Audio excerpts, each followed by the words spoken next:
चाल पोरी, दिवाळी फराळासाठी मैदा चकली बनवू. विकत पण भेटत नाही अशी खमंग चकली बनते. फक्त मी सांगते तशी चकली बनव. चाल आता एक व्हाईट कपडा घे. कपडा स्वच्छ असला पाहिजे. त्या कपड्यावर टाक मैदा.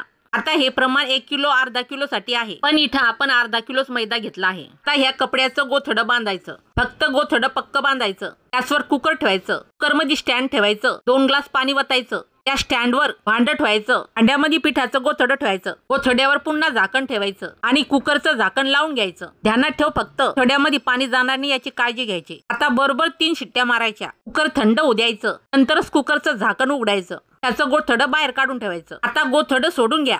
पहा कसा पिठाचा गोळा बनतो. आता हा गोळा बाहेर काढा. एका परातीमध्ये टाका. हा गोळा हाताच्या साहाय्याने फोडून घ्या. गोळा लागत असन हाताला गरम उसना घेऊन गोथडं फोडा. आता चाळणीच्या साहाय्याने पीठ चाळून घ्या. पिठामध्ये अजिबात गाठी राहिल्या पाहिजे नाही याची काळजी घ्या. पीठ चाळणं झालं की याच्यामध्ये 1 चमचा ओवा टाका. ओवा पहिले चोळून घ्या. नंतर 2 चमचे तीळ टाका. आता इथं ओवा तीळ कमी जास्त झालं तरी चालतं. चवीनुसार मीठ, तिखटनुसार लाल मिरची पावडर, रंगानुसार हळद, 1 चमचा थंड तेल. मैद्याला 3 शिट्ट्या मारल्यामुळे मैदा इथं हलका झाला आहे, म्हणून गरम तेल टाकायची गरज नाही. फक्त पीठ मळताना कोमट पाणी घेऊन पीठ भिजवायचं.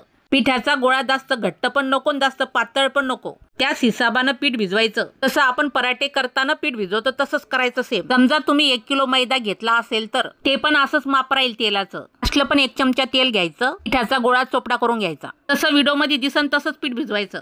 आता पिठावर झाकण ठेवून पीठ 5 मिनिटं बाजूला ठेवायचं. तोपर्यंत तेल गरम करायला ठेवायचं. गॅस कमी करून ठेवायचं आणि तेल तपू द्यायचं. चकलीचा साचा घ्यायचा. साच्याला 4 बाजूनं तेल लावून घ्यायचं, म्हणजे चकली बनवताना त्रास होणार नाही.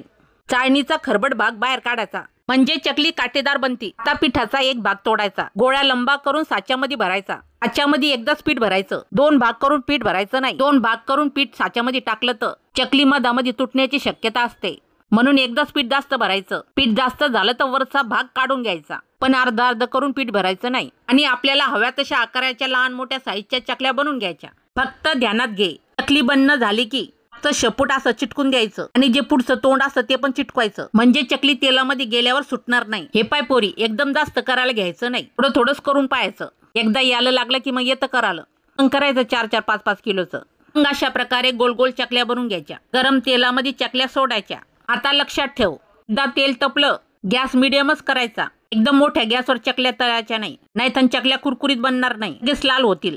मीडियम गॅसवर चकल्या तळायच्या. गॅस जास्त बारीक पण नको, नाहीतर चकलीमध्ये तेल घुसतं. मग पोरी दिवाळीसाठी अशा चकल्या नक्की करून पाहायच्या. आता नाही म्हणायचं येत नाही म्हणून. चला आता ठोक एक लाईक. चला बनल्या चकल्या. या दिवाळीचं फराळ करायला